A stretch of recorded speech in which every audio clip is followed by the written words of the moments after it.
নিঃস্ব অবস্থায় কি দোয়া করতে পারেন একজন মানুষ, এই দোয়াটা শিখে নেন, ইনশাআল্লাহ আপনার জীবনের সমস্ত সংকট কেটে যাবে ইনশাআল্লাহ। আমি নিজেও ওই দোয়াটা বেশি করার চেষ্টা করি। দোয়াটা হচ্ছে, মুসা আলাইহিস সালাম একটা গাছের নিচে হেলান দিয়ে বসলেন, বসে দেখলেন দুজন মেয়ে দাঁড়িয়ে আছে দূরে, পানি নিতে পারছে না, লোকজন পানি নিয়ে যাচ্ছে, ওরা দাঁড়িয়ে আছে বেচারি। মুসা আলাইহিস সালাম গিয়ে বললেন, কি সমস্যা আপনাদের? এটা নিয়ে আপনারা আবার মেয়েদের সাথে কথা বলার চেষ্টা করেন না, ঠিক আছে? তো মাহারাম গায়রা মাহারাম মেনে চলে। তারা বললেন যে আমাদের বাবা অনেক বৃদ্ধ মানুষ, আমরা পানি নিতে পারি না যতক্ষণ না আমাদের কম পানি নিয়ে চলে যায়। মুসা আলাইহিস সালাম একটু বললাম না, ফিজিক্যালি খুব স্ট্রং ছিলেন, থাকে না বডি বিল্ডার, সামনে গিয়ে কথা বলে সরো পানি নিতে দাও, তখন মানুষ একটু মূল্যায়ন করে না।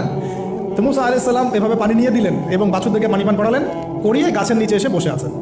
বসে বসে তিনি দোয়া করছেন, এই যে দোয়াটা তিনি দোয়া করছেন, রব্বি, একটা নেক কাজ করলেন না, মানুষের উপকার করলেন, নেক কাজ করে এসে গাছের নিচে বসে দোয়া করছে, আল্লাহ এখানে তো আমার খাবার পানি বাসস্থান কিছুই নাই, আমি কি করব? রব্বি ইন্নি লিমা আনজালতা ইলাইয়া মিন খাইরিন ফাকির, রব্বি ইন্নি লিমা আনজাল